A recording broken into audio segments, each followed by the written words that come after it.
Cool. What's up, everybody? Hope everybody's doing well. Today we have a guest on for you guys, Darko Markovic. Markovic, right? It's Markovic. Ah, man, I butchered it. It's good. It's Markovic. good. Yeah, Markovic. Yeah. Okay. Markovic. That was good. That was Okay. really good. All right. I'm Yes. impressed. It takes 5 tries, Markovic. but I'll get it right. Ah, man, butchered it. It's Yeah, I got my American accent here, so yeah. But dude, thank you so much. Welcome to the show. It's good to have you here. We're gonna be talking about your journey and talking about kind of what got you started and some catalyst moments. You were showing me some top secret bits of your next big passion project, which is your book and this world that you're building, which is really fun. And it looks like Dan Levisi is a big muse for you, which is awesome, and how you met him, and he kind of was an inspiration for you to create your whole entity. So I think it's really awesome that we're catching you here in this part of where you're at now, because we're getting you right in that like perfect stage where you're still, you know, hungry for this building, and but at the same time like you're still developing, and it's going to be fun to see, you know, as a time capsule. I take these things as like a time capsule, not only for my art and what I'm interested in creating, but also for our guests as well and what they've been doing and keeping up with, because you come back to this in say 5 years and it's going to be interesting, you know, because it's going to be, you know, if you continue to progress and move at the rate you are, this is going to be quite a big change, and it's a significant shift. We're going to talk about the ArtStation journey as well, being the winner on that. That's going to be a topic of discussion. But and we'll pass over the screen to you whenever you're ready. I guess maybe if you want, I'll pass it over now. Yeah, sure. Sure. On your screen, I can see myself. So if you wouldn't mind, I guess you don't need to see me. Yeah, exactly. There you Okay. Okay. go. Yeah. But yeah, I got you on the main stream on the show. So if you want to go ahead and maybe like introduce yourself to peeps, and maybe kind of talk about what you've been up to and what your interests are and stuff, so people that aren't necessarily familiar with you get a good idea of who you are. Okay. Well, first of all, thank you, Ash, for letting me speak here. You're I'm a welcome. big fan of your work, as you know, Thank you. and I'm really blessed to talk here. Like, I'm like super pumped for this today. And Good. yeah, well, I can start from my early days. I started studying industrial design, and I come from Belgrade, Serbia, which I think a lot of people know on Facebook because I mentioned it a lot. And yeah, I really mention it a lot because that made me a lot of problems, you know, because there are some technicalities about that, and we will talk in this stream because I know a lot of artists come from the countries like that. But anyhow, I started as an industrial designer, and it's a quite funny story. My whole life was a big journey, and there were so many ups and downs, but always the hard work pays off, I think. And I think that listeners are going to enjoy this story a lot because they will see how many times I fell down and how many times I got up, because it was really strange, really, really strange one part of my life. It all started like when I was 18 years old and I wanted to study industrial design. And it was my dream. Already then I wanted to design the games, but my father never liked that idea. He's an engineer and he wanted me to do something with that. So he was like, maybe you can be an architecture guy, because at the end of the day they do design, but they also have technicality and stuff like that, science, which used to be like that when I was starting. Now more and architecture is not anymore like that. It changed completely. Yeah. So I tried to enroll in the University of Belgrade, and I didn't have enough points to enroll. I was missing zero point 0.5 points to enroll. And it was a big hit for me, you know, because I wasn't used to being rejected at that moment, and it happened like out of the blue. And I didn't know what to do. So my father, at that moment, there was a private university opening, and he told me that I have to enroll. And private universities in Serbia are not good as in USA. It's totally different story, you know. Yeah. What's the difference there? Well, the difference is that the rich kids go there, but Okay. the problem is next. They don't learn anything. They go there, they pay for diplomas. So technically you pay and you come. And that's all. And it's totally different. You don't learn anything.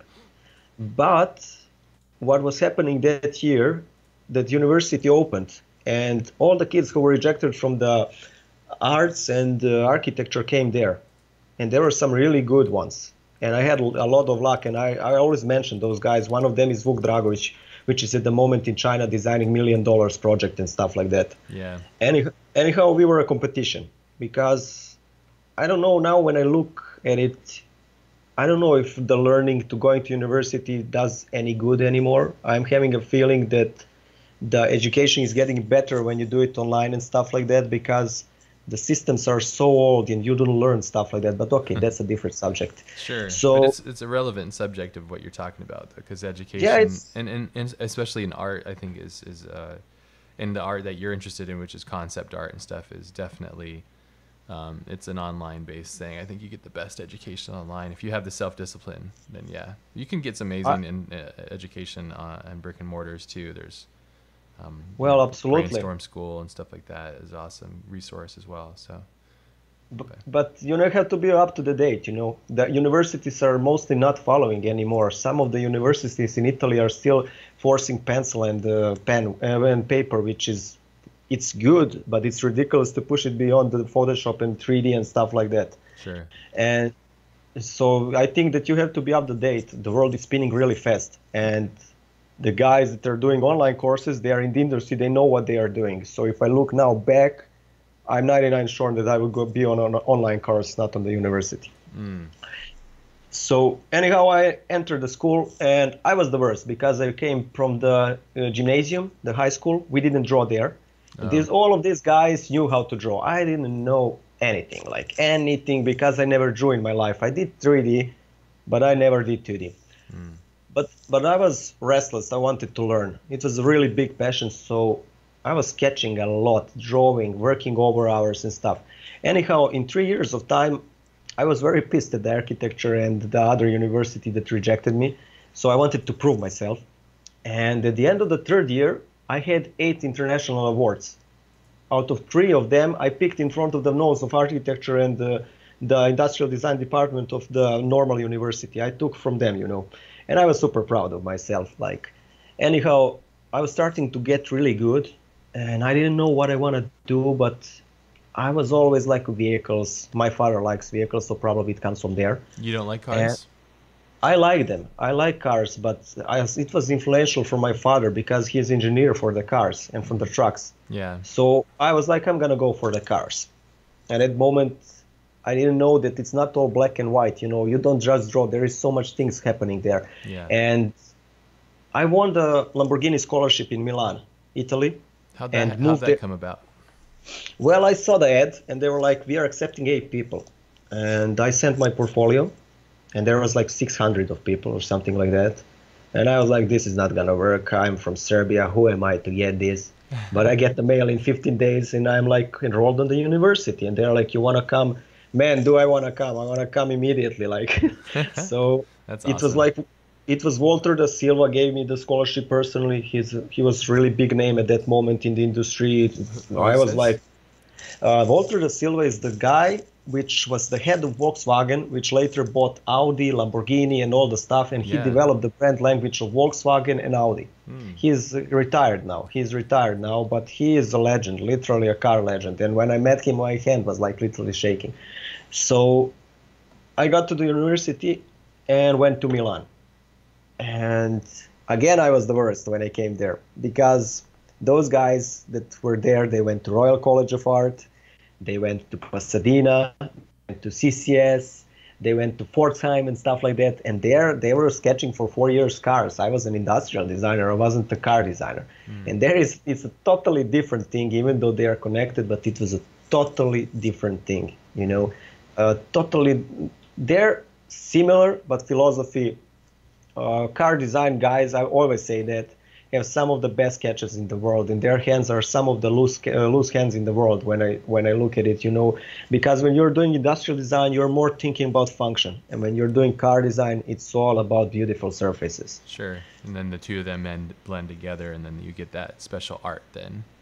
Or that nice absolutely. compromise between the two. These guys were like, I don't know, they were, for me at that moment, I was like, what am I doing here? Again, the same question. That's like second time in my life asking myself, what am I doing here? But I'm a very stubborn person, and I always want to learn and improve. And I was like picking everything from them that I could. And I always missed that 2D part. I knew 3D. I can invent new ideas. And the problem with car design was that I imagined it differently. I was always imagining I'm gonna design something new and cool. Yeah. But that's not how car design works. Car design works a totally different principle, and that's you have the package which is the same for last 30 years, and you are making it beautiful how much you can and bending the rules. Yeah. So yeah, it was a different experience, and I finished the university.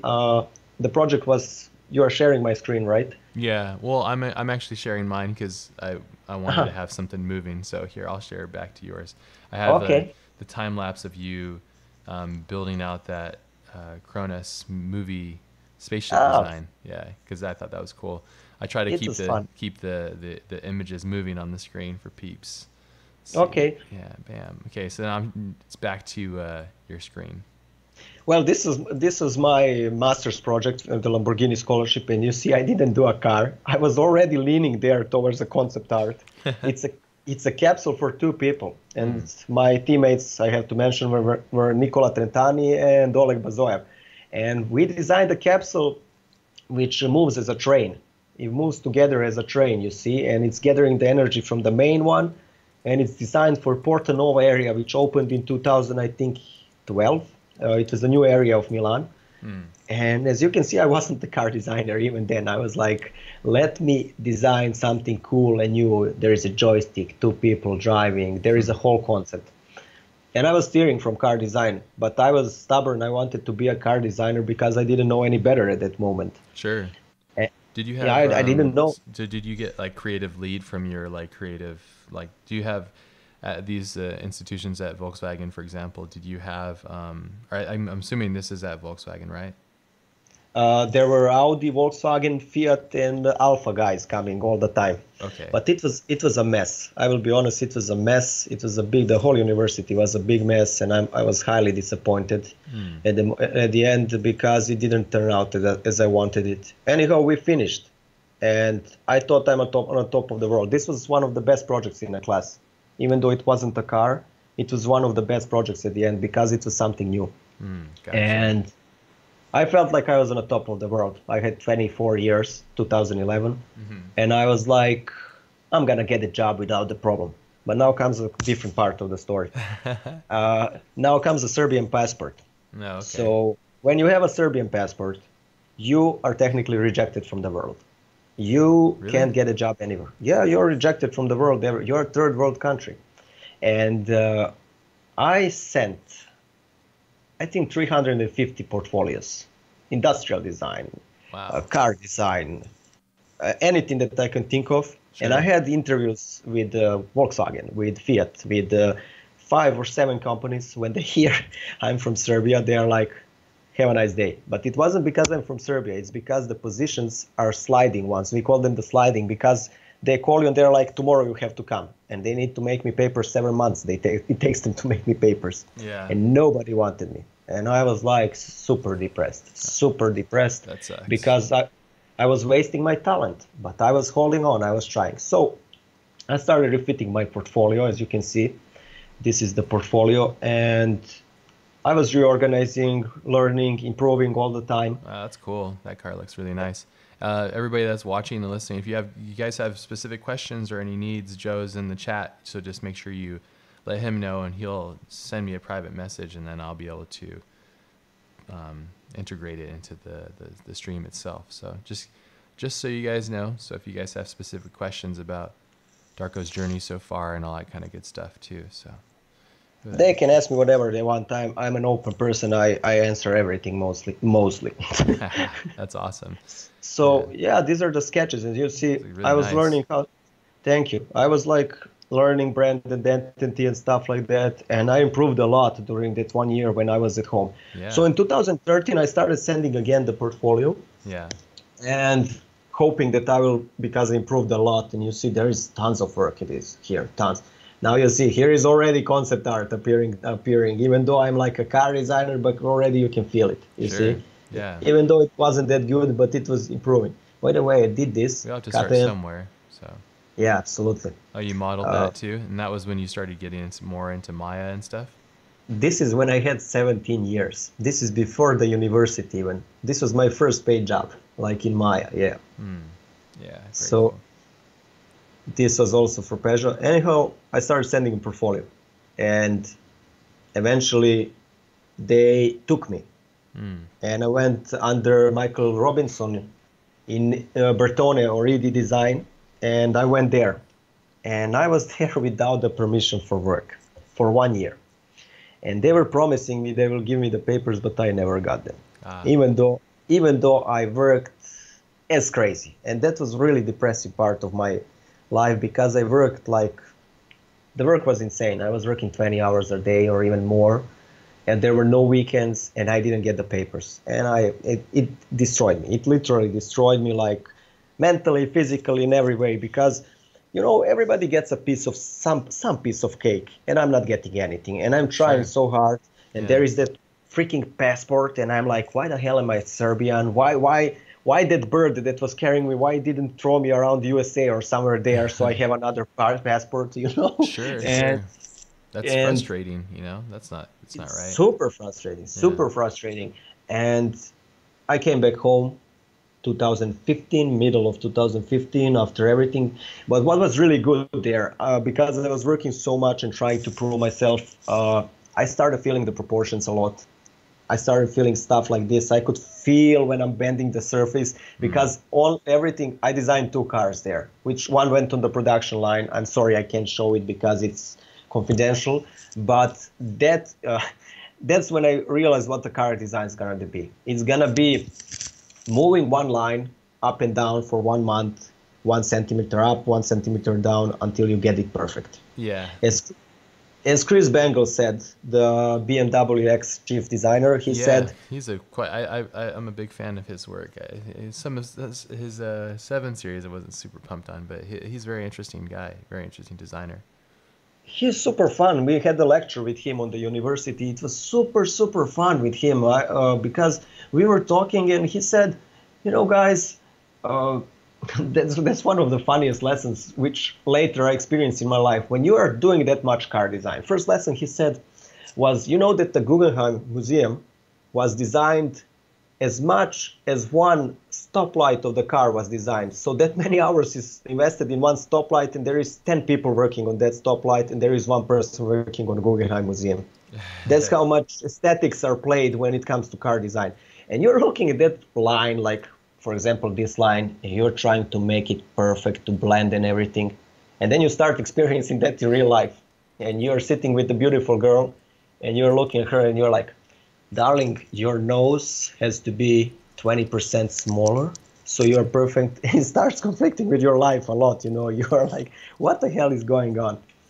So it was quite an experience. It Yeah. was quite an experience, and I learned there a lot. So 2015, I returned, and I don't know what to do.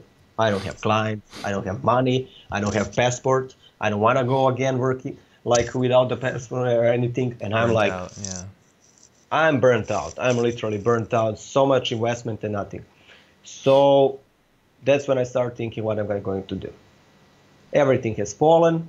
I'm ready to try something new. And I was like, I'm going to do a concept art. That's the moment I was thinking for some time. And I was like, I'm going to do a concept art and I'm going to become a really good. I'm going to give my best and try it. And that's how it all started. 2 months later, there is an art station competition. And I immediately signed up. I Awesome. was immediately, I'm gonna prove myself. I'm gonna show what I can do. And I was like, this is a chance. This is a sign from up above. You have to try, Darko. So I entered that competition. Yeah.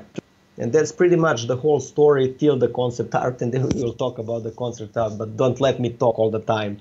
You can No, it's ask me the good. questions. Yeah, I know. And people are bringing in questions too, so I'll make sure I try to filter in. There'll be questions for both of us, and I'll kind of add them in when time allows. But no, it's good to get this perspective because it's. I'm sure there's people out there and students of ours and people that have been around that, have had a hard time getting their break or have run against adversities and challenges.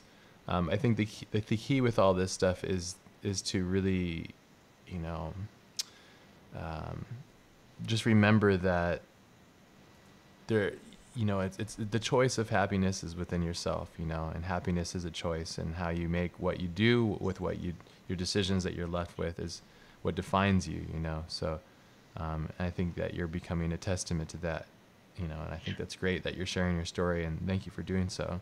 So ArtStation, for those of you that are watching this and not aware of it, can't imagine anybody isn't. It's quite a big phenomenon now, but ArtStation is a community-based art, like kind of gallery website where you can share your work and network with other people. And it's now that they have challenges and they have jobs on there. It's grown quite big in recent time, which is awesome.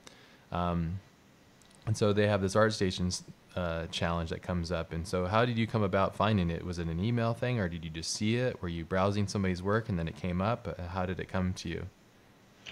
Well, I saw that I was already on ArtStation before that, and I was posting cars and stuff like that. Nobody was interested, I will be honest. But even though Kizil Salim, if I'm pronouncing good, Kaizel. his stuff, Yeah. Kaizel, is it Kaizel? Sorry. Yeah, Kaizel. When he is posting his stuff, that's more of a concept art. But I was posting designs and stuff like that before. Nobody was interested. You see 24 likes and stuff like that. It's different. How do you deal with that? Like, because that's, you know, this whole generation of like addiction. How do you deal with that? Obviously it's helping you decide what matters more to you or not, right? What people are interested in? Or does it not? Definitely. Yeah. Definitely yes, and definitely not, because I'm at some breaking point with that. I have erased my Facebook. I turned it off only for stream now. I think that likes are becoming, how can I explain that? Well, it's good when you get the likes. Your ego is pumped up. You feel good because endorphin is running around your body. You're happy that people are loving your work. But at the same time, I think that the likes don't mean anything, because if you're not getting likes from the right people, then I don't know what to do. You don't know which direction to move. But when you're getting a really small amount of likes, you need to improve something to get the higher quantity, because that's telling you are moving in the right direction. The problem with us designers is that with most of our freelancers, we are sitting at home, and there is nobody to tell us if we are doing it good or not. And that's when the likes come in the game, you know. Yeah, it's a numeric, yeah. It shows you if something is good or no. But there is so many variables there that I don't know what to think. There are some days when there is nobody on ArtStation, and that day you're not getting a single like for a high quality piece, and you're like frustrated. Yeah. So let the likes be. Just you have to think where to improve. And for me, it's disappointing because the world is so fast, as we mentioned in the beginning. Sure. That we don't have time to comment in the right direction and tell somebody. I'm getting all the time now mails from people, and I'm trying to answer them all, but it's taking so much time. Yeah. But I know how much that means to them, because I didn't have anybody to answer me and to tell me, is something good, where can I go, and stuff like that. Yeah, and that's challenging, you know, to be guided to the right spots, you know, and to be able to have that, to navigate that, and also deal with, like, you know, people not necessarily loving your work or being in tune with your work. It's difficult. There's some good questions come in, and I think we should start answering them so they don't get blown up at the end. And a lot of good questions coming about ArtStation and Behance and all these different sites. One of the questions that came in is, what is your opinion on the current designs of our electric cars in Europe? Why do they feel forced to make them look like something so different from normal cars? I think this is also a reason why Tesla is so popular, because they do look like normal cars enough, though they are electric. I want you to answer that, and I want to answer that as well. I have some of my thoughts, because I love cars and I love car design. I'm really quite interested in all this kind of stuff. But what's your thoughts on that? You know, because I think we have different design aesthetics, and I think you have this is an interesting question from getting perspective from the both of us. So. Okay. Do you want me first to answer, Yeah, or please. What are your thoughts on like why do the electric cars have to be so different in the design sense of things? The first thing that they are trying with the electric cars, if you ask me, is trying to attract the customers, because it's in our brain, it's engraved that electric cars are not good, and still a lot of people have that psychological issue to think that electric cars can never be good as a gas cars. and they're trying to make a whole new segment in electric cars. Now there is another thing, and that's I know from the studios. When we get the car, as I said, there is a package which is 40 years old. You're having the same freaking package for 40 years. There is a tank, there is this, there is that, and guys are tired from that. Yeah. And when you get the electric car, it's a completely new package. You have the batteries underneath it. You have a smaller engine. You have different positions of the elements, and that gives you more liberty. And automatically you can design something new and fresh. Yeah. And that and they're using that. I be sure that the guys are using that not because of the design managers and directors. They're using that to feel better about themselves because they are also tired from designing the same cars. Sure. And Tesla is freaking awesome. I'm a big fan of Elon Musk. Yeah. Tesla has done something that nobody has done before. That's a big respect for them. And the whole aesthetics of Tesla is quite unique. And when you see Tesla, you know it's a Tesla. It's still it looks like a gas car, but it has a profound, unique language, which is super hard to do in 2010 year, when everything is already taken, all the brand language is taken, everything is designed. That's why Tesla has left such a profound impact on everybody. Yeah. Because new brand, but looks so fresh and totally different from anything. Breaking the rules. European, yeah. Definitely. I think they also don't have a legacy that they have to adhere to. You know, like BMW has the Rondell and they have the kidney grills. You have to have that in your design, whereas Tesla's like, we don't want anything, and we're going to embed and we're going to do like, you know, different types of doors and different types of handles. And the reason why is because their clientele isn't expecting that. They're not making fan favorite stuff. They're making what they want, you know, and making it to the advantage of the engineer, but at the same time the aesthetic designer as well. So they're able to really be free within that space, and that's why they kind of came out and they did it right, and they pretty much just hit a home run out of the field, and nobody can even come close to touching where they're at now, you know, which is interesting. But a lot of it, I think, is they don't have brand baggage, what I call it, you know, so that's not attached to it. So, but yeah, it's very tricky, very difficult if we're talking about Tesla in comparison to everybody else. Yeah. Yeah, they also have a lot of money, which is that helps. And a big brain, which is on the top. Like Elon Musk, I don't know what's happening with him, what he ate as a child, but he's insane. Like that ideas, I never saw something like that, never in my life. But we must be aware, though, that's a company, and like Elon can't do it all by himself. So he's a very smart person where he attracts the right people that he can then hire, and so that they can take care of what, you know, he can't do, because there's no way he could do all these things by himself. It's just not possible. But what he has done is managed to hire the right people that he can trust and that can work with him and work well with him, and kind of figure out the best tactics moving forward with Solar City, SpaceX, and Tesla, and his other ventures. He's doing like that tube thing as well, which is really interesting. I think what I love is that he's a very wealthy person who is taking risk. He's a true entrepreneur, I think, you know. So, and people like us, we love, you know, having somebody like Walt Disney running Disney. You know, when Walt Disney leaves, or when let's say like Steve Jobs is no longer here, it leaves a void in that brand, you know. And I think we like those, like, you know, key players, because it makes it personalized, it makes it easier for us to digest and understand, you know. They're like a brand from themselves. Like 100%. They're a brand. They're a brand. They're marketed exactly that way, and that's kind of the point of it, you know. That's kind of how it works for them. So,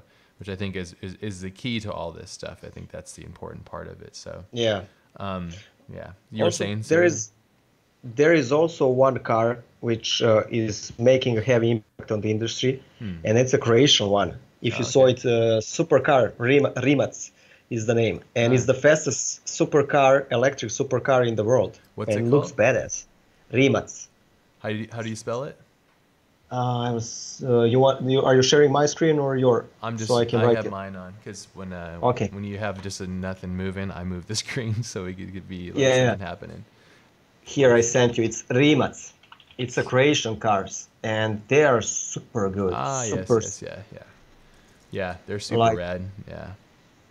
Very So the cool. industry is moving in a very cool direction when it comes to electric cars. Yeah. We can also talk about the history of electric cars. Nobody knows where 5,000 electric cars, which were made in USA, disappeared in the 40s and no, pardon, 40s, 60s. They just disappeared off the market, and nothing was wrong with them. So Hmm. there is a lot of politics when it comes to there. Yeah. Well, So yeah, because coal and natural gas and all that stuff is a big, huge business, and people, criticize people like, oh, why do you do that? Well, think about it. If and you gotta, I think with this kind of stuff, you have to have a world perspective and a mature view on how things actually do work, because it's not one side or the other. It's not black or white. It's pretty much gray in the middle. So let's say your whole family supported everybody's meals and their dinner and their cars and their house, and everything that they have is supported by this old foundation of running and pulling oil, old trees basically from under the ground. They're taking that and then they're supplying energy to cars on roads so people can move around and people can get food and all that stuff.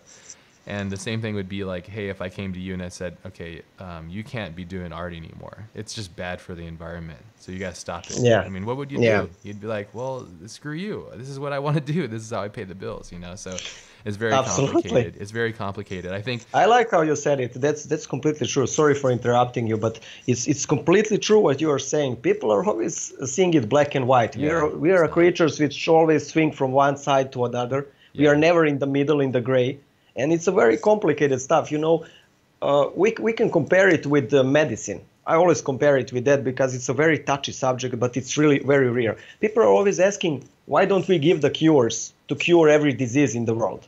But yeah, if you look at it closely, that pharmaceutical companies are supporting millions of families which are working for them. Can you yeah, imagine giving a cure to, yeah. let's say, 1 million people? You're technically killing 50 million people because they won't have anything to eat because they're not working anymore in the industry. I know Exactly. it's not right. I know it's not right, Exactly. It's very but complicated. It's very it's very complicated. complicated. It's Yeah. very complicated. That's how the I think world is very everybody needs complicated. to put the key in and turn it at once, and we all agree to just remove, capitalism and all that stuff. But that's a really complicated thing. Well, what I'm getting at here, though, is this is a bigger debate, and this is totally off this. Yes. We're off tangent Yeah, here, but let's not do it. I think at the same time, it's important, no matter what you're doing. And I think it's really good as a creative or an artist or anybody. It's important to have an understanding of the world around you and get a good concept of what and how the world works. And I always understand that the more empathy you have and the better desire that you have to understand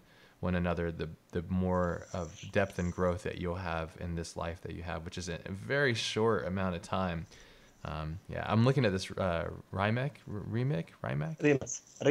Rima, Rima, Rimats.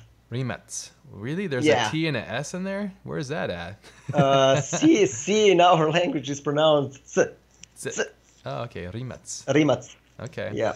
That is it's really beautiful. I've heard of it. I haven't seen it, so this is really cool. I'm digging it. This website's really nice. It really educates you on how everything works too, the gearbox and everything.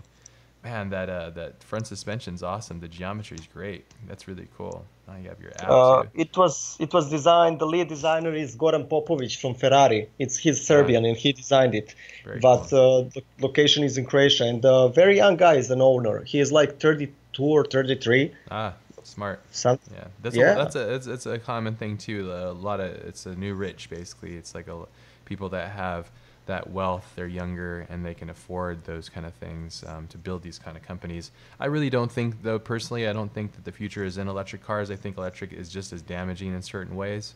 If you trace it back. If it's not coming from the sun, it's coming from coal. So, and that's the yeah, same yeah. problem. So I think the key is it has to come from a good spot. And I think that one of the best things that we could probably do is invest in converting the salt water in our massive oceans that cover most of the earth, converting that into some sort of combustional, like a hydrogen car. Like Toyota just released one, I think, which I think is kind of interesting too. It's cool to see a massive, company like Toyota taking a risk like that, making a hydrogen car. Because once that works, because I think if you make it off water, then it expels nothing really, and I think that's Yeah. the key right there. But who knows, I think what you're getting at too is it's really difficult to kind of, find that balance between the design and the function and the use of it. honestly, I think when I go out in my car, I have an NSX. It's pretty Oh, gnarly. nice. Yeah, I'm almost done with the rebuild on the engine. It's the power to weight. It's gonna be better than a like a nine. What is that freaking generation? 964, 994 Yeah, GT3 RS Cup. So it's the power to weight is going to be about 6.3 pretty or so. I'm at about 440 from the crank down to the wheels, and nice. it's going to be a beast. So I'm super fun. But when It's I'm gonna out there though, fly. It's gonna fly. yeah, and it's also going to corner really well. But what I'm getting at is when I'm in my car and I see other people just commuting and stuff. I think for the most part, people when you're just commuting, they should be autonomous vehicles. They don't necessarily have to have all this like stuff. It's just like you just get in it, read your newspaper, or check out your Facebook or whatever it is that you're interested in. Focus on that. But yeah, we digress. We digress. Some other uh, questions that came in too that I think are important for us to answer is so good ones actually too is let's see is this is coming from Fight Punch, which is Darren. Hey Darren, what's up, buddy? Would hey, love to Darren. yeah, would love to have you on the show sometime. I know you're shy, so that's fine. Is ArtStation overused? Does it have too much influence on current design trends? What do you think of that? It's a hard question to answer, but it's not overused. I don't think You don't think it's so? overused, Yeah. but I think it can be overused. It's good because we are all located at one position and one point, and you can see us all there. For me, that's pretty cool. But it's having it's the prime site. When you Yeah. want to go to see cool work, you go to ArtStation. For me, that's okay. If Yeah. you are good at something, then you should be respected. ArtStation is doing a wonderful job, and they should be respected. But there are becoming some trends. That's what I'm seeing on ArtStation. Sure. Uh, It's only a lot of natural. similar work. A lot of similar work. Yeah. A lot of similar colors. A lot of everything, and that's a bit disappointing because I think that everybody can put a little bit more effort and make even cooler work. You Sure. know, there is no point of copying all the time and stuff like that. I see a tons of Overwatch stuff, like full art station of Overwatch stuff. I don't know how many I saw Overwatch, last that's a day. game, right? Yeah, I don't even pay Yeah, attention to this stuff. I probably it's should. I think fan art. the cream always rises to the top, and no matter what, people will resonate with great work, and I think that's true. But Absolutely. I think, I mean, you make a good point. This is basically a town hall where everybody congregates and puts their work up there and stuff. And but yeah, I think to answer in my thoughts, I think it's both sided. I think for younger artists that are more influenced like by others, it will like all you're gonna see is just like a trend coming through here for artists. And to be honest, if somebody talks about like how is ArtStation different from Behance, that's another question. And so from my perspective and where I'm at in my career and just how I digest things and how I get them out there is I actually don't have an ArtStation. I don't even know why. Probably I just don't have enough time to deal with all that stuff. But I do have a Behance. And what I see in Behance, it's more designer and motion graphics based. That's their kind of community. More and more concept artists are populating it as a little bit more as well. But it's mostly True. design and photography. But yeah, I definitely see when somebody makes like a project that gets like a lot of attention, then you'd see all the clones and everything come from that. And I think that's just people either inspired, doing studies and stuff. I think that it's just a natural thing. And does it have too much influence on a negative way?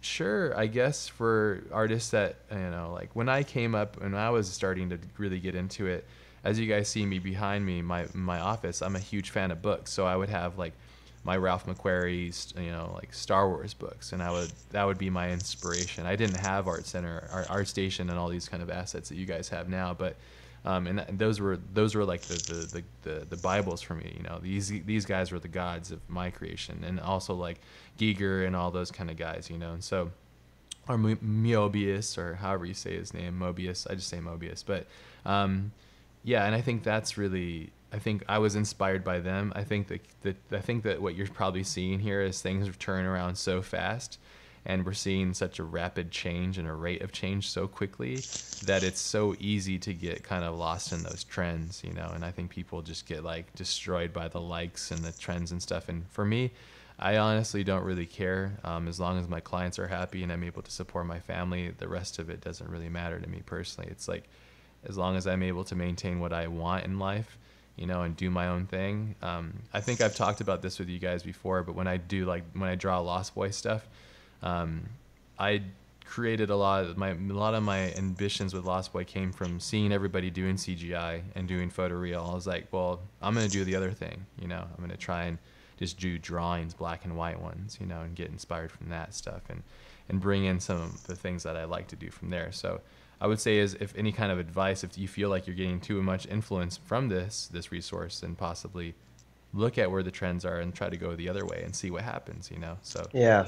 authenticity That's is underrated now, and there's nothing that's original. Everything's a remix basically, and I don't think that's necessarily like a horrible thing. It's just that's the truth. There's no real authentically original thing really anymore. yeah. So, But unfortunately, that's the problem. That's the problem. You know, everything's too fast, as we mentioned. Likes, no comments. Comments is super badass, super dope, dude. yeah, Nobody's commenting. There is no time. We are like really fast creatures, yeah. and you're right. But for example, your Lost Boy is totally different from everything, and Well, it it's a it has blend so of much. Frank Miller's and like, you know, Jeff Darrow and stuff, all those other kind of influences. But it's not But like the ArtStation thing, I guess. it's Ash Thorpe. At the end of the day, it's you. It's you. Maybe it's a blend. I also blend some stuff in my work, but it's you. We all And that's do. what I respect about your work, because it's fresh, it's new. It's not a copy of something. It's your interpretation of it. And it's, for me, that's really awesome. The problem is that when you mentioned Behance and ArtStation, this is my point of view on it. Behance has much more that you can look at the work and see what was done prior to the finished image. So you can see all the examples and everything that the designer was doing. Yeah. And ArtStation is more of like, you click, there is one photo mostly, or render, 4 renders, Yeah. and you see the final result. So you don't see what was happening behind the curtains. In Behance, there's still industrial designers, and it's their part of the job to investigate everything, because that thing needs to be made. They can't cover it. They can't hide the stuff like concept artists. We can't do that. Yeah. But and they're more investigating. I wish people did that more. You know, if you look at my ArtStation competition, you will see on the page of the ArtStation, not on the on what is posted on my page, but on the ArtStation challenge. I was still at that time, industrial design was in my head, and there is tons of research, and I think that's why the project was so good, because there was invested a lot of time thinking what can be done so this whole project works. If I go in this direction, where is this gonna go? And the industry is so fast that people are not even thinking, okay, this is not working, let's go here, let's go here. Everything's like and finished image. Yeah.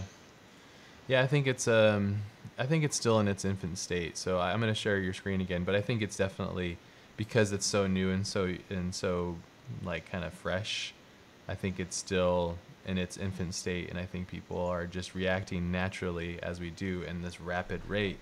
I think the key is just to be original and to be okay with yourself being authentic, you know, and like being a little bit different. You might not get the same amount of likes or love as some other artists, but you know, I honestly think that we're in this place in our careers in this industry too, where if we can just attract a right amount of a pool of people that we congregate with and we support, and we share that support with one another, we can be self-sustaining a lot. You know, like we can, if you have a certain audience member. I remember hearing like the numbers. I guess it all depends on what you sell and how you sell it and where you sell it and the cost of it. But if you have something like, I don't know, like 2,000 fans, like legitimate fans, like it will sustain your living, like depending on where you are and everything, obviously, and your cost of living and stuff. But that's amazing. You know, it's beautiful. That didn't exist, you know, maybe 5 years ago necessarily. You know, the internet's allowed us to have that, I think, which is really great. So, yeah.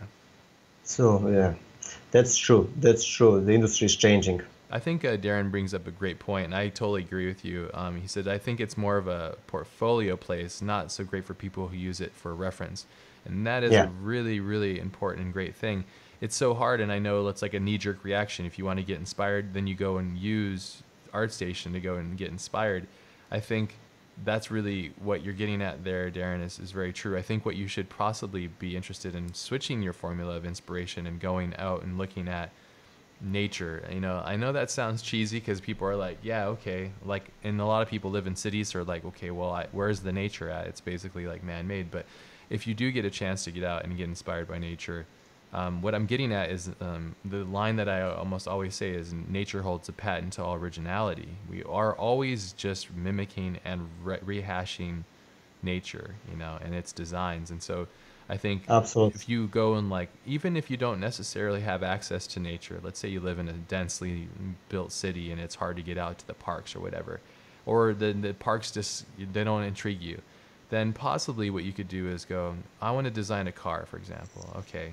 Then you can go to the library. Everybody has libraries, right? We all have libraries, you know. So you go to the library if you have to, or you go on Google, but you go and you pick up a book on like organic flowers from like Brazil or something, you know, and then you just fall into that, and you fall into that subject matter, and you get really interested in it, and then it starts to make you rethink about the way that you translate your ideas and stuff, and therefore it doesn't become a knee-jerk reaction off of a trend that comes off this thing that's, you know, everybody else is feeding on, because I call it like a water pool, you know. So if everybody's drinking from the same water pool, what if that water pool is poisoned somehow or tainted, you know? And that's not good for you as well. True. Not True. saying that it is.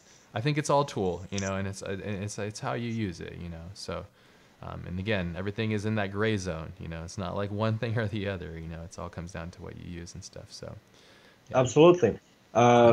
Before I finish about the ArtStation, I'm gonna just tell one story from the studio for the reference, which influenced a lot my work. When we were designing cars, at one moment we were working on Chinese production cars, and we had to design an SUV. And I had an amazing, really amazing design manager. His name is Adrian, and he was super good at what he was doing. He's not well known. You can find him on the internet, but he was the head of design of Bertone for a very long time. And he said he was very analytic. I'm a very analytic person, and I read also a lot. Good. And the designers are mostly like, you know, let me sketch something beautiful. Let's not analyze everything. I love to analyze, man. I'm like that in life, and I'm like reading all the time, downloading pictures, references, and stuff like that. And he was like, guys, I want you now to go and print every freaking SUV that you can find, which is long as this one that we have to design. So they were like Audi, every possible SUV was there on the wall, and we put them all. And he says, we're gonna pick now 5 which stand out, and we pick out the 5 that stand out. At the end, there was a Range Rover, there was Audi. Audi was off the chart. What makes Audi great is his grille. If you remove the grille, it's very, very dull surface, but the grille is the most amazing part of it. So Range Rover was left with the 3 others, 4 or 5, I don't know. At the end, we had 4 of them only positioned on the wall, which most of us gave the pluses. And it's fun how every brain mostly works the same. When it sees the beautiful stuff, it approaches and it gives the plus. Even though we were from the versatile cultures, some were African, some were Asian, I was Serbian, European, so everybody liked Range Rover at the end. And then when we positioned the references and looked at them, this comes from the story that you said I'm mixing a little bit Frank Miller and stuff like that. But when we positioned the cars, I swear they all had the same proportion and same bent surfaces, even though they were different, but they were positioned completely the same. And that was a big lesson for me, because if you want to do a good work, analyze the previous guys that did it, and do a better work. They have been doing it for 50 years. You can't do it better than them. But it can give you a brief in your head and synopsis which are going to revolve from you looking just at their work, and gonna know what is good. If I never did that, I wouldn't get my design to be at that moment chosen in the studio to move forward. Sure. What I did, I just took the SUV, I put it, and I started overlapping different surfaces over the same position, and it looked really good because they already did what was needed to be done. Yeah, that's a great point too, and I think that's really something that's interesting. And I think Darren brings up a good point, like to use it as a place to show your work, but not necessarily as a reference. But at the same time, what you're saying, and I agree as well, is that, you know, part of being an artist is observing others, and not only other artists, but as also like nature, as I explained. Because if we look at, let's say nature is an artist, and the art of nature is the art of art, basically. and your ability to study it, understand it, and deconstruct it, as you're saying, you know, like there's a certain we're pretty simple creatures, you know. We have the spectrum of sight that we have is pretty simple. Like we can't see many spectrums that exist all around us, you know, like infrared, for example. Like, but what I'm getting at here is that we have a simple formula of how we interact with things and how we react to things. And I think possibly what's happening with like the ArtStation or just the internet in general is the overdose of information that exists just from it existing and us existing within it, you know, and and having to deal with that, just that wall, you know, of madness, you know. But I will say that like it is odd because we don't necessarily have like the Giegers, we don't have the Mobiuses really. I mean, there's some people that are touching on that stuff, you know, but you know, I think I would say it's the same thing with music. Like a popular band that probably everybody is familiar with and understands is like Rage Against the Machine, for example, right?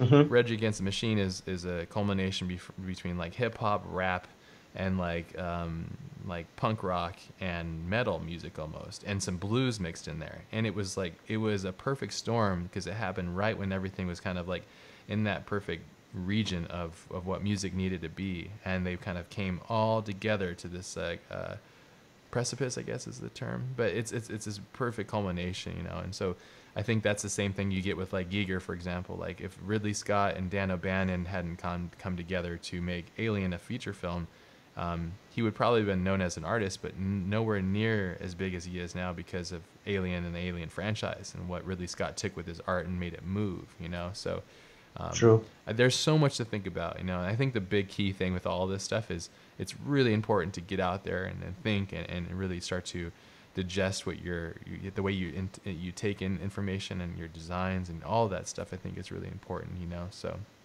I agree. Yeah. So I'm gonna finish about the ArtStation. There is not a lot to say, but it was my breaking point for the career because I was unknown. I wasn't a concept designer. That was 2 years ago, like actually 1 year and 8 months, something like that. And no, 1 year, exactly 1 year. I saw ZBrush and I bought a ZBrush and I learned it in 1 month. Wow, 1 month? Yeah, I'm really good with computers. I don't know, I'm really good with computers. Everybody asks me, but I don't know how to explain. I really pick up on the stuff. Like I'm really, really fast. I was like modeling a the Kronos spaceship was modeled maybe 3 weeks. 3 weeks after me using ZBrush, I modeled it completely for the project in ZBrush. So it was a perfect storm. As you said, Rage Against the Machine, this was a perfect storm for me. ZBrush, liberating my mind, and designing something big. The subject was to make it spectacular. What is more spectacular than a giant vehicle?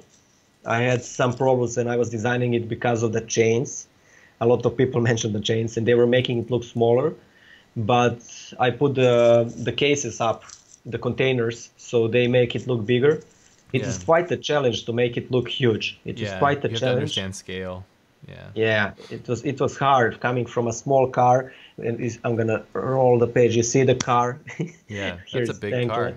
What's this all about?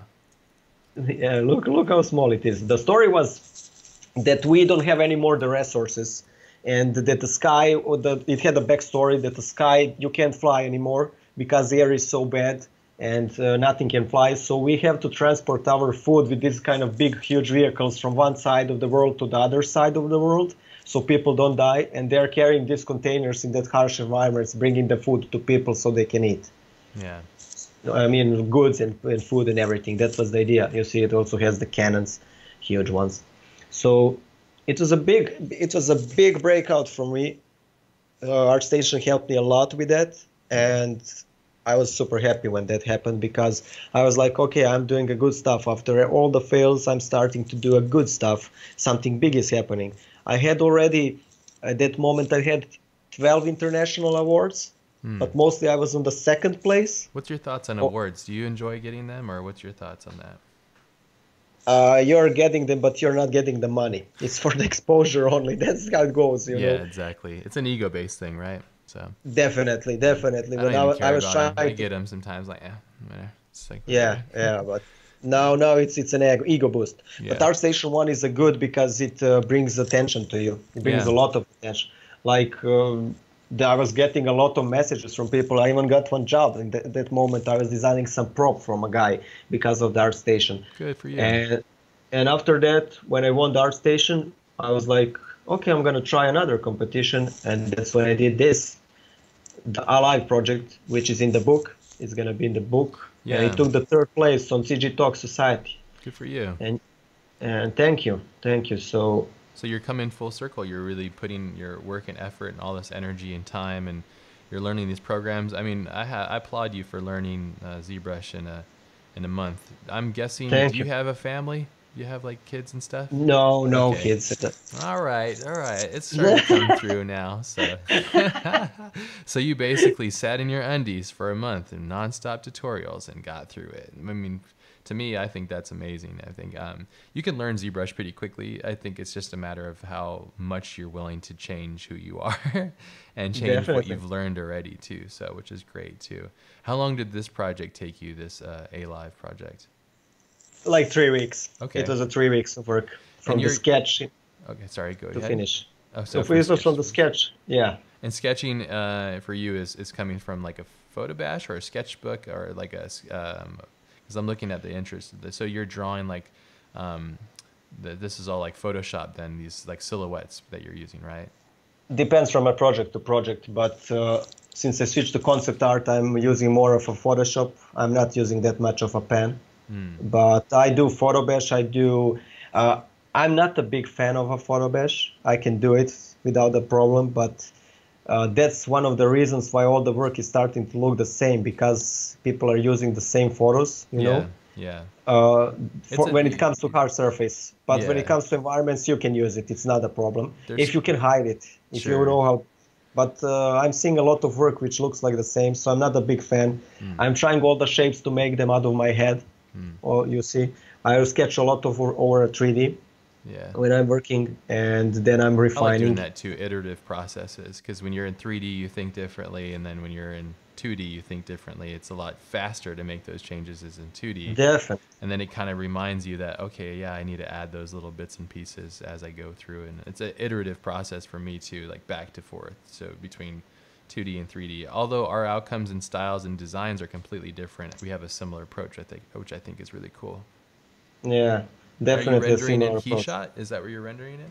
Yeah, key shot. Cool. That's a key shot. Keyshot's really Uh, powerful, man. I wish it was I wish I already I'm so like freaking attached to Octane, but the one thing I really don't like about Octane, I wish I had with Keyshot, is you're able to put like decals and stuff on it in the fly. Yeah, yeah. Man, that is just the coolest. You're basically able to live UV it, almost like what Substance Painter Designer uses, Yeah. which is like, yeah, Look, that's you really can do. nice.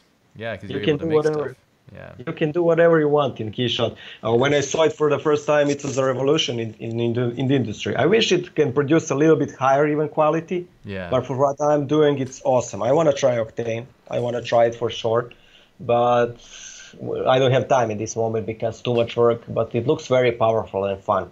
Yeah. Keyshot is amazing. Keyshot is definitely amazing. You see, you were talking about the decals. Yeah, no, it's cool because I mean it allows you to get that stuff out fast, Look, you know. look how you can get this like everything. Yeah, It's procedural stuff.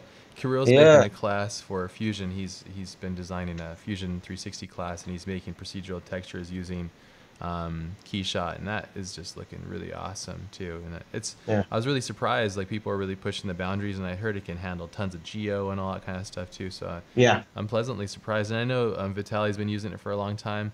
I think the big difference between that and Octane, from what I've saw, is it just the way that it processes that GI. There's just that little change. I think that Keyshot is really good at with props and stuff, you know. But when it comes to Yeah. like that film quality, that realistic look, it's almost like Octane's a little bit step ahead of that. And then I think V-Ray is probably still at the leading top of renderers out there, but they're all so close, you know. And it depends on what Definitely. you want to do, you know. I feel so bad for anybody that's really getting into this thing, because yeah, it does suck because there's so many freaking choices out there, but at the same time it is amazing because there is so many choices to have, you know. So it's a good and bad thing. It just depends on what what you want to do. And I think that's really that's the problem with it all, because it's Yeah. just discovering and finding out and figuring out what you want to do and making sure you have that. Man, we're running out of time. Is there anything that you wanted to touch base on? I love it because we kind of went randomly on some weird tangents and stuff. I know that you have some files that you have here. I wanted And you're to self-made, show. which is really cool. I dig that because, you know, self-made people, and as you learn things, you're just kind of discovering as you go, you know. So you taught yourself Fusion, which Fusion is really easy to use. I'm imagining Yeah, that was probably like what, like a week you figured it out? definitely a week. Yeah. You're sharing my screen? Yeah, we're looking at that tank you made. Oh, okay. Yeah. Here is a tank.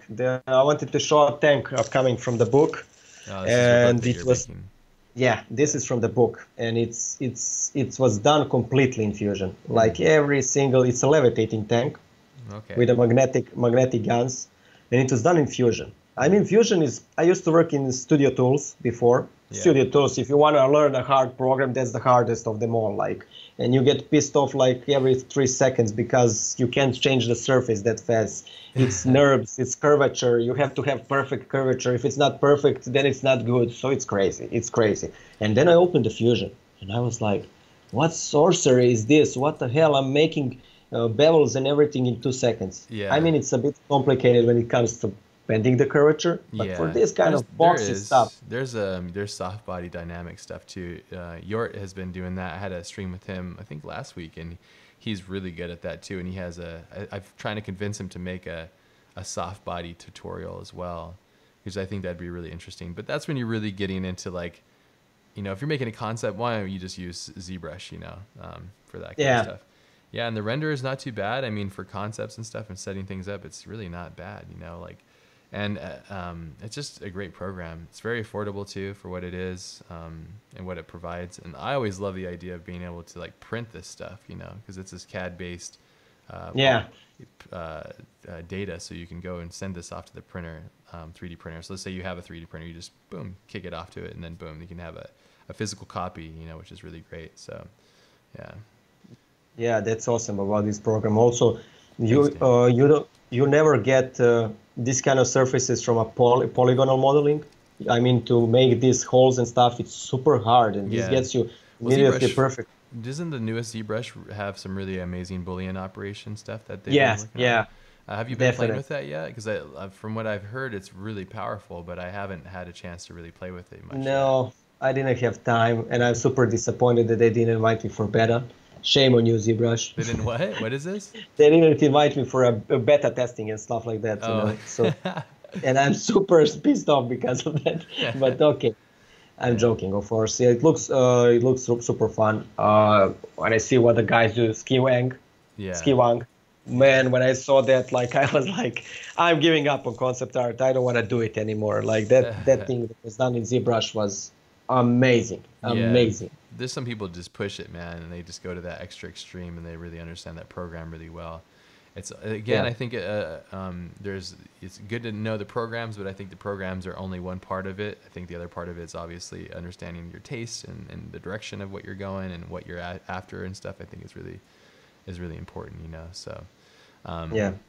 If you guys have any questions, bring them in. We're gonna do a closeout here, but this is awesome. I love seeing your progress, and I'm hoping this is gonna be a good time capsule. Because right now you're building out your book, and you've been devoting a lot of time to your project and everything too. So, yeah, props to you, man, and thanks for coming on and sharing all this stuff with us. It's nice to get to meet you as well, and it's cool that, you know, Dan Levisi had that impact on you when you met him, because he has that impact on everybody. You know, he's like, just go make a book. You know, you're like, oh yeah, I just make a book because you did it. You know, it's possible. You know, so which I think is really good. You know, and you just. That you spark that fire and it happens, you know, so quickly. So it happened in a perfect moment, you know. By the way, thank you for inviting me to be here. I'm really honored to be. And then it happened on FCC last year.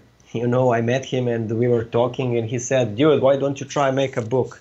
And in that moment, I didn't have the clients, and I wanted to try something, you know. And he was like, "Dude, you can design anything you want from the work I see. You don't have to design only hard surface. Come on, make a world." Yeah. And when I take something, I'm super precise when I'm working on something, and I put all the freaking effort in that. And I was like, okay, I'm gonna try. And then I started, and I was like, maybe you're doing too much, Darko, because I already have 300 pages. You saw how much work I have there, like from characters to scenes, everything. Yeah. And I was like, he really gave me an energy. He really gave me an energy to do it. Yeah. And I'm gonna push it, and I'm gonna finish it, and what happens, happens. We shall see. Good, man. You make him proud. A question that came in. I think this is actually a really good question. It's very pertinent too. It's something that like I find myself asking myself why as well. So one of the questions, what do you think? Why is this question is kind of weird in an interesting way. But what's the up with the violent content in a lot of CG world kind of stuff? You know, guns and knives and these bad guys and stuff. I have my own thoughts on it. But yeah, that's one of the things. It's like it's kind of this person saying it's kind of cheesy and how it kind of we continually like. Everybody's making a gun and it all looks like District 9 gun, and so for me I think a lot of it's just like a lot of the people that make this stuff are men, and I think we're just naturally kind of aggressive Attracted to that. Yeah, aggressive. We are power hungry, aggressive creatures. For being completely honest.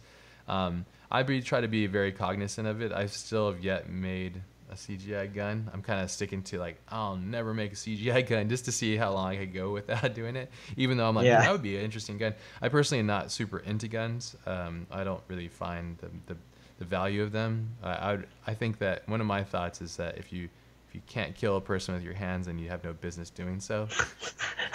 And that comes from I don't know why you are even thinking about that. Well, I think about it because in America it's very prevalent. People carry guns around. I'm like, what the hell is the problem here? Why are you guys carrying guns? What's the point of that? So it just for me it doesn't make any sense. So you do martial arts? Yeah, exactly. So I see like, well, I can do something bad to you with my body, but that's like, I mean. For a lot of times people that carry guns, I'm just like, why? I get it. It's a sport. I have friends, close people that they love guns. They're really into it. And I'm like, all right, well, if that's what you're into, I get it. We I was all have never interest, into guns. So. I was never. I was always into sports. I did martial arts also. I do it still. I mean, but not semi-professionally like I did. Yeah. But I wasn't into guns, but I'm now designing guns because that's what industry requires. Yeah. They're not that much into vehicles. When you're a freelancer, they're more into props and guns and weapons. Yeah. That's why I'm starting to do that and stuff. But if the industry wasn't into that, I wouldn't be doing it that much. You need to evolve. You can't do all the time what you want. That's the problem. Yeah. And we men are very competitive creatures, and the first toy that we get is a gun mostly, which is quite fun because we're always like no wars and stuff like that. But we were built on them. It's a very confusing society around us. We are very complex creatures, very complex but I will approach this subject from another point of view, and maybe for some people it's going to be strange, but I'm going to explain it like this. There is a lot of feminine energy circling around the world at this moment, and we are talking about some different. It's not a science. Technically it is a science, but it's different approach in science. There is a lot of feminine energy, and men are technically becoming very feminine. And I think that very my wife and my daughter, so I'm outnumbered in the house. So that doesn't matter anything. Feminine energy is totally different than male energy, and we are having it a lot today in the world. You're seeing a lot of complaining. You're seeing a lot of plots and stuff like that. And it's very feminine energy. Yeah. That doesn't mean that the feminine energy is bad. It means it's different. Yeah, you should make sure you say that because people don't get upset, No. I'm not saying it bad way. I know what you're saying. Because women are amazing. I always say when I'm working, if I'm taking an HR or a manager, I'm always taking a woman because they're so much more powerful than us men, and I'm not joking when I say that. Like they see so many clues that we can't see. Yeah. I'm super, I'm a lot scared of women when I'm working because of them. Like they see through me literally. Yeah. Like, so Darko, where have you been? And I'm like, I don't know, So I think that game industries are trying to pull out that male energy out with that kind of content, with games, with the weapons, with stuff like that.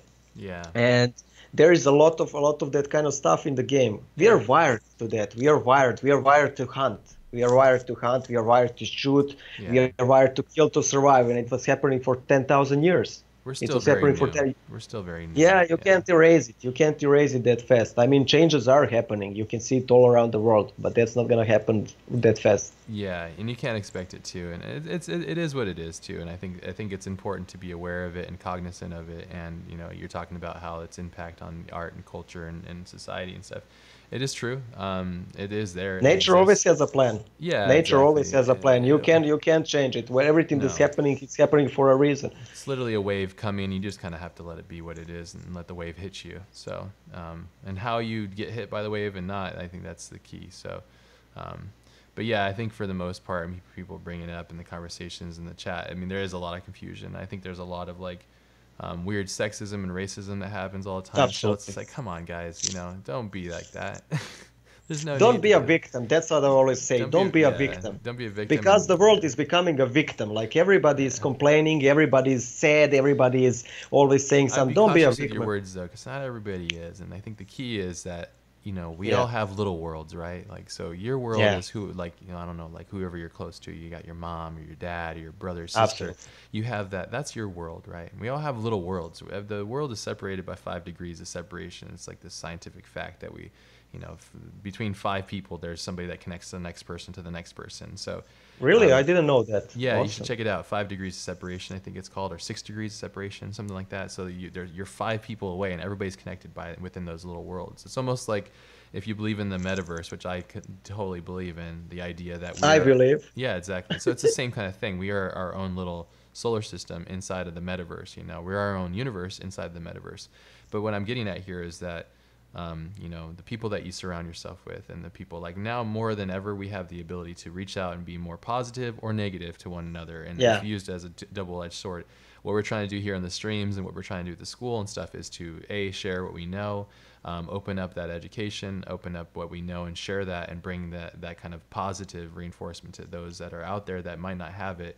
We're trying to affect the world in a more positive way by being as real as we can. But what you can do in your world, and I think the key thing is, with everybody listening here, sorry for going on the rant, but what I'm trying to get at is that you can have a positive impact if you affect the world that you exist within. So if you have close friends and you are there to support them, if they're doing bad, you remind them why they're doing bad and how to help them get better. And if they're doing good, you just reinforce that. And that friend of yours will go in their car, and they might get pulled over or honked at or cut off, and they'll be like, you know what, whatever. I'm feeling good, and so that good energy will go forward. And I think that people are really, in my perspective, are losing perspective on. We're not in medieval times, man. Like the Yeah. poor college student lives better than any king ever did back then. Absolutely. You have Absolutely. you have modern hospital and engineering. You have, a cell phone. You can afford a cell phone, which is basically your portal to the world. You can make infinite amounts of money on these things if you want, if you're smart Yeah. enough. So I think the key is having perspective. The life is And amazing. We're very lucky to live in this time and age, and I think that's the important thing. It's easy to get and lost in stuff if you're yeah, not. So and we need to respect each other. That's what's so important, very, to respect every artist and to give them feedback and to help them, not to put them down. Don't be a person that puts anybody down. I'm not talking about anybody that I know. sure. I'm just saying, don't put anybody down. Help them out. I mean, you don't know what kind of day they had today. You Yeah. know, they're so yeah, If you have the need to put somebody down, then that probably means that you're, feeling dark inside yourself. And I think at the same time, absolutely. sometimes people need to be put down so that they grow and change. But I think the key is, like, it's reinforcement in a way that's not, because, like, we would never get anywhere if everybody was patting one another on the back and didn't get down to the core. Like, if you went to that art school for drawing cars and everybody was just like, oh, great job, when your art sucked, it would be hard for you to learn and progress, and therefore it would be hard for the company to sell the cars. It would be hard for the final the consumer of the car. With the steering wheels all designed all wonky, and they didn't do iterations Yeah, on it, it would yeah. affect everybody negatively. So it's a two-edged street. I think it's really important. It's a double way, and I think it's really key to be aware of that, and again, to be cognizant of that. And there's double sides to everything. So I went on a rant. I have to get back to all my client madness today. I really appreciate you Okay. being here. Thank you so much for your perspective, and I'm really excited to see what you end up coming up with, what you do with your book and your journey. And thank you for sharing it with us. It's very humbling to hear it, And yeah, thank you so much, man. Appreciate it. And Thank you everybody, so much for this talk. I'm really humbled to be here, and I really enjoyed this kind of talk, that it wasn't only art oriented, but it was about everything. So it was awesome. It was awesome. Thank you for having me here. you're very welcome. Everybody in the chat, you guys have an amazing day, and we'll see you tomorrow. Miche will be here tomorrow, so we'll see you guys tomorrow. And it looks like Jorge's going to start coming on streaming more, and we're going to get Max Berman on the streams more. So we're slowly building this up, guys. There's a lot of content coming out, so I hope you guys are enjoying it. And yeah, we'll see you guys tomorrow. Peace out, peeps. Have a great day, all. Thank you. Yeah, there you go, guys. I'll post Darko's work as well, so his link, so you guys can know how to get a hold of him or see his work. All right. Peace out. Thank peeps. you. Bye. Bye, guys.